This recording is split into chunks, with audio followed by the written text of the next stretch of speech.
The story will be told from the perspective of the main female character. Best trip ever, glad she stayed away. I stared at the screen, reading the sentence again and again.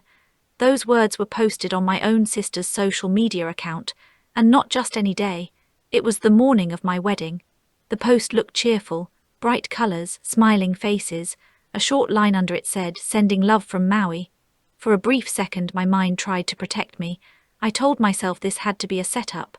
Maybe it was part of some strange surprise. Maybe in a moment the door to the suite would fly open. People would rush in, laughing, yelling, surprise. But that thought died quickly. The timestamp ruined everything. It showed the post was uploaded just minutes ago. They were in Hawaii right now. I was in Chicago. I tapped through the story. One clip after another filled my phone. My parents clinking drinks by a pool. My sister's little boy running through the water, screaming with joy. A group photo of all of them standing together on white sand, the sun setting behind them, the ocean glowing orange. It made one thing painfully clear. Everyone in my family was there, everyone except me. It was my wedding day. This day was supposed to be the brightest day of my life. Instead, I was alone in a luxury high-rise suite downtown, overlooking the Chicago skyline. The morning light poured through the tall windows. It reflected off my white wedding dress hanging nearby. The room looked flawless. The view was perfect. Everything was exactly how it was meant to be. Except me. For hours something heavy had been sitting in my chest. The ceremony was scheduled for 11. When the clock passed 10, the feeling turned sharp. My parents were supposed to be here early. My sister was meant to stand beside me as my maid of honor. None of them had arrived. Worse than that, my phone was silent. No calls, no messages, nothing. "Are you okay?" my fiancé asked quietly. He stood near the doorway, watching me carefully. His voice was calm, kind. I forced a smile and nodded. "I'm fine, they're probably stuck in traffic. You know how bad the city gets." The words sounded reasonable. I almost believed them. Almost. Deep down, I already knew something was wrong. The message I had sent the night before, "Can't wait for tomorrow," had been seen. Every single one of them had read it. No one replied. That morning I had called again and again. No answer. It felt planned, like a shared decision to stay silent. My hands started shaking. I picked up my phone again without really thinking and opened my sister's profile. What I saw made my breath stop. Clear blue sky, bright green water, all of them together on a beach. My father wearing a loud island shirt, his arm around my mother. My sister holding her son close, smiling like nothing in the world mattered. It felt like a hit to the head. I wanted it to be fake. I wanted it to be some cruel joke. But my body reacted before my mind could. The blood drained from my face. My knees gave out and I collapsed onto the sofa. My fiancé rushed forward and caught me before I slid to the floor. I couldn't speak. I just held my phone with both hands, staring at the screen. How could they do this? My thoughts were scattered, racing in circles until one memory rose to the surface. And suddenly everything lined up. 6 months earlier my sister's marriage had ended. Around the same time I got engaged. While my life finally felt stable, hers completely fell apart. The reason was no secret. She spent far beyond what her husband earned. Expensive clothes, designer bags, endless shopping. The debt grew until he finally walked away. After the divorce, she moved back in with our parents, bringing her young child with her. No discussion, it just happened. "I can't even think about work right now," she would say through tears. She'd leave her son with our mother and lock herself in her room for the entire day. But online, her life looked very different. New handbags appeared constantly. Delivery boxes arrived almost every day. If anyone questioned it, she would break down crying again and disappear into her room. "Leave her alone," my parents would say every time. "She's been through enough." I watched all of it. At one point, I even thought about delaying the wedding. I couldn't imagine celebrating while she was in that state. I worried she wouldn't be able to handle it. I worried she wouldn't even show up. And I couldn't picture my wedding without my family there. When I talked to my fiancé about it, he didn't argue. He just said calmly, "If you want to wait, I'll support you, whenever you're ready." Then, just as I was preparing to speak to my sister, she surprised me.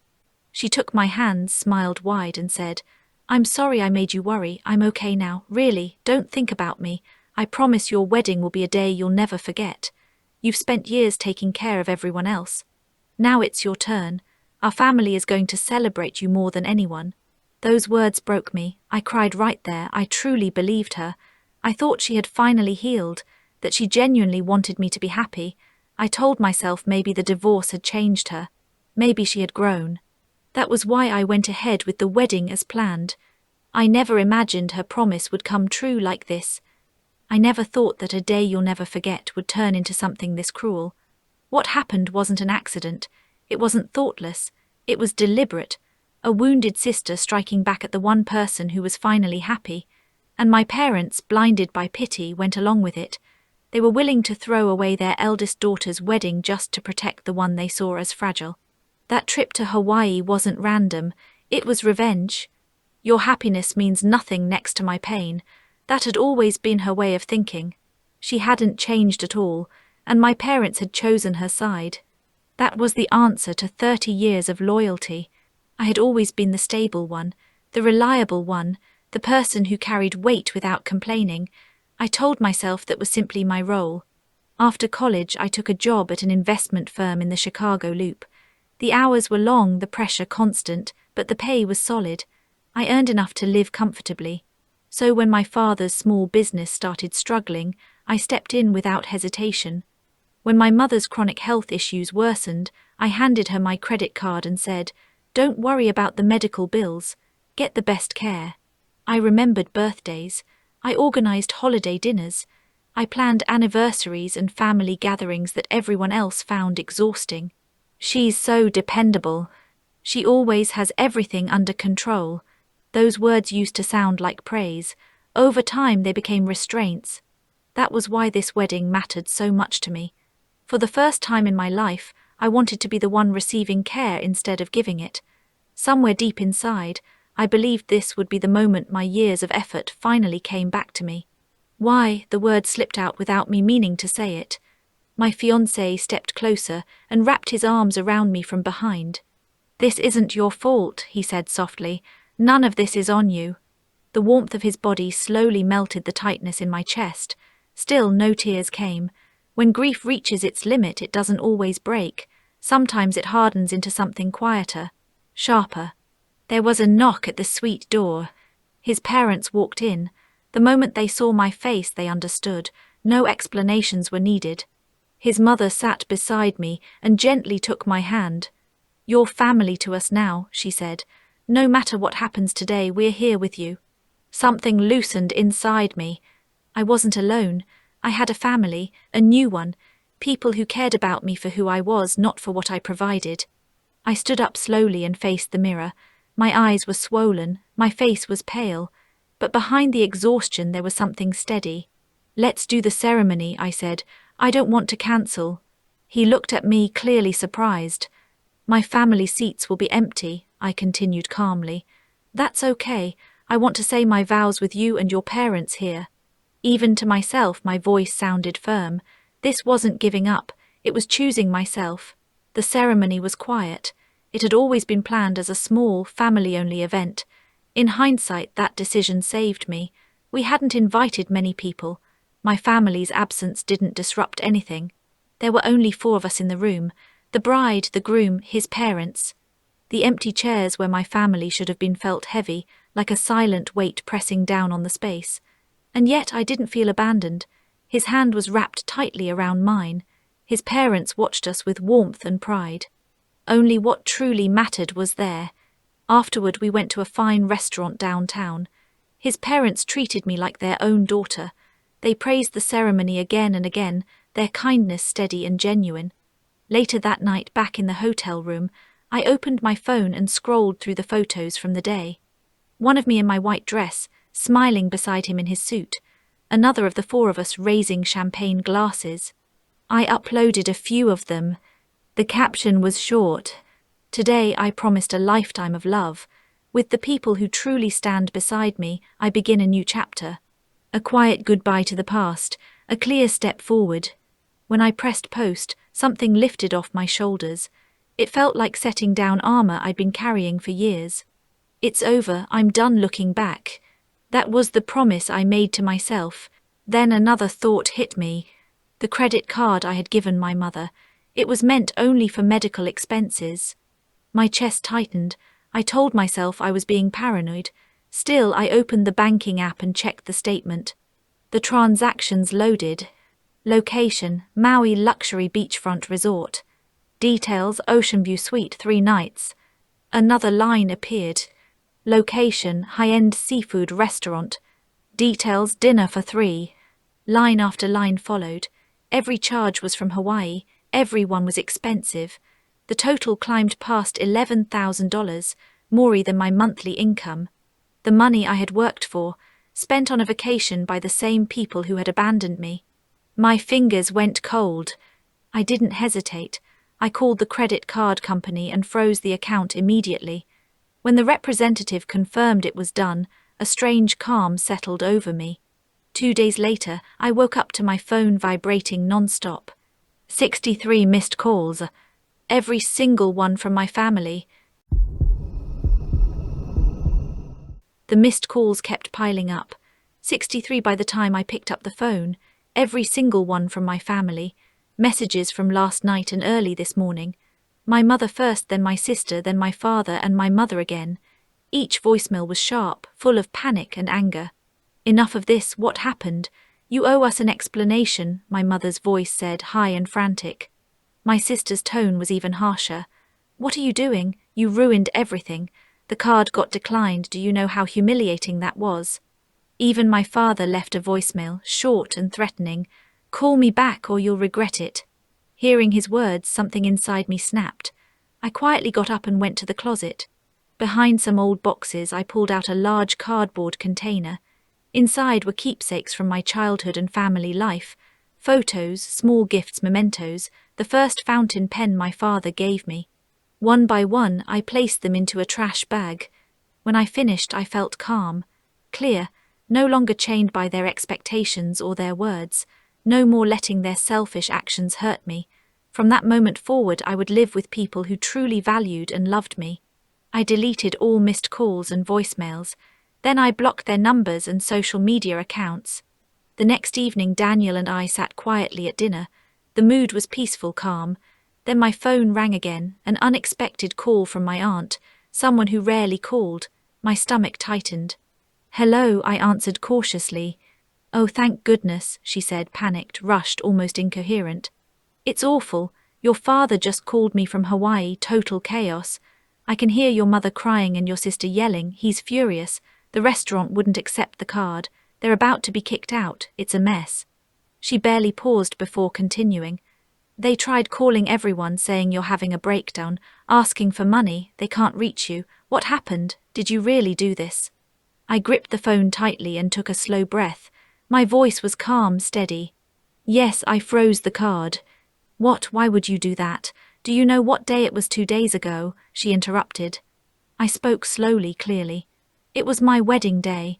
They deliberately chose to skip it. That trip, every dollar was paid with the card I gave my mother for medical expenses. A long silence followed. I could hear the intake of breath on the other end. Please, I said, don't lend them a penny. This is the consequence of their own choices. Helping now will only pull you into their irresponsibility.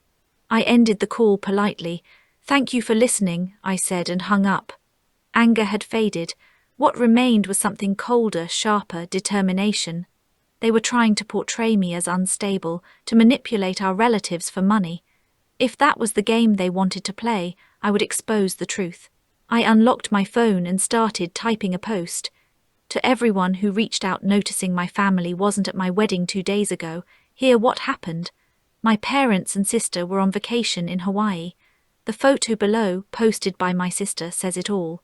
I attached a screenshot with her caption, "Best trip ever, glad she stayed away." I continued, "Now they are in financial trouble because I froze the credit card they were using. They've been calling relatives for loans, claiming I am mentally unstable. The truth, the trip was charged to a card I gave my mother solely for medical expenses. I share this so your kindness won't be exploited." I pressed post. My hand didn't shake. It felt like a release. A weight I'd carried for years was gone. The next day during lunch my phone rang again. It was my aunt. Her voice this time was quiet, exhausted. "I saw your post," she said. "Everyone in the family is in an uproar. They're angry at your father and the others. They understand now. They're on your side." Some relatives had already been tricked into sending money before seeing the post. I said calmly, "Please don't apologize. Thank you for telling me." Meanwhile, my family returned to New York. They scrambled trying to borrow cash to survive. I imagined their hearts filled not with regret or gratitude, but with pure fury aimed at me. That evening, I was in the living room of our new home, arranging a photo frame of our wedding pictures with Daniel. Suddenly, the intercom blared. I glanced at the monitor. My parents and sister stood there, their faces angry, tired from travel, twisted like storm clouds. The confrontation had arrived. Daniel looked at me concerned. I shook my head, calmly. "I'll handle this." I opened the door. They pushed in without permission. Anger radiated from every one of them. "What have you done?" my sister yelled. "Everyone thinks I'm the mean sister because of you." My father's voice rose next. "Do you know how much trouble your post caused? Phones are non-stop. Only a few relatives even sent us money. Do you understand the chaos you made?" "Disgrace," I said, my voice icy. "Tell me, who really knows what disgrace is here? You skipped my wedding and went on a Hawaiian vacation paid with my money. Shouldn't you be learning what shame is?" My father faltered. My mother's face became a tragic mask. "She's been through so much. The divorce, she needed that trip," my mother said tearfully. I laughed, humorless. "Really, a broken-hearted woman checking designer bags, that's her way to dodge responsibility, isn't it?" I looked at my sister. "That act is over. I won't tolerate it anymore." Then calmly I declared, "From this moment I cut all ties with you. I am no longer your daughter, no longer your sister. Financial support ends today. Return the credit card immediately. From now on you will live on your own means." They froze. My mother collapsed onto the sofa, trembling. "You can't be serious," she whispered. "It's over," I said flatly. "You have another daughter resourceful enough to manage herself. I'm sure she will handle your needs. Won't you?" My sister's lips pressed together. My father lunged at me, but Daniel stepped in, holding his hand firmly. "Do not touch her," he said. "Any further unannounced contact will be considered harassment. Our attorney will handle it." My father opened his mouth to argue, then closed it, realizing he had crossed a line. They left in silence. My mother sobbing, my sister full of hatred, my father scowling to the end. Life changed fast after that. Their small company failed without my emergency support. They lost the house, now crammed together in a small apartment. The Hawaii debt they had racked up hung over them like a chain. My sister had to finally stand on her own. The designer bags were gone. She now worked as a waitress at a small cafe, raising her son. It was the consequence of their selfish choices. Months passed after the confrontation. Life with my fiancé and his parents settled into a calm routine. Every morning, every evening felt lighter. The weight I had carried for years was slowly lifting. The past was still there, but it no longer controlled me. Then one afternoon an envelope arrived at our apartment. No return address. I hesitated, then opened it carefully. The handwriting was familiar. My mother. "To my daughter. I remember the day you were born. You were tiny, fragile, and I was afraid to even hold you. We loved you truly. Where did we go wrong?" I read slowly, feeling tears slip down my face. These were not tears of forgiveness or anger. They were for something real that had once existed, a bond, a family, a love that had been destroyed by selfishness. I closed the letter and tucked it deep in the closet. I knew I would never open it again. The past could not be erased, but it could be overcome. Life moved forward. My sister, stripped of the luxury she had depended on, finally had no choice but to support herself. She worked long hours as a waitress at a small cafe, raising her son alone. The designer handbags and online shopping deliveries were gone. It was the result of her choices and the consequences she had ignored for so long. My parents, too, faced the reality of their decisions. Without my emergency funds disguised as support, my father's small business collapsed. They lost their home and moved into a cramped downtown apartment, clinging to each other to survive. The money they had borrowed for the Hawaii trip became a heavy burden, forcing them to scrape together every cent to repay relatives. Their reputation among family members was shattered. And I finally felt free. I had a family who truly loved me, my fiancé and his parents. I could look around our home and see the life I had built, one full of love, trust, and stability. Every morning I felt the quiet strength of independence. No one could touch the life I had earned. No one could take away the happiness I had fought for. The wedding day, the betrayal, the heartbreak, the loss, all of it had brought me here. Stronger, clearer, free. This was the start of a new chapter. A life filled with people who valued me for who I am, not for what I could provide. The past existed, but it no longer had power over me. I had reclaimed my happiness, my autonomy, and my sense of self. I held my fiancé's hand tightly, feeling the warmth and steadiness of someone who would always protect me. Together, we had built a real family, one that mattered, one that could withstand anything. The lessons were harsh but necessary. I had learned that loyalty without reciprocity can bind you in chains, and that love and respect must be earned, not demanded. The past could not be changed, but the future was mine to shape. And I promised with every fibre of my being that the happiness I had fought for and finally grasped would never again be stolen. I was done looking back. I was done being the family's safety net while they ignored my needs. From this moment forward, I would protect the life I had created. Nothing could take it away.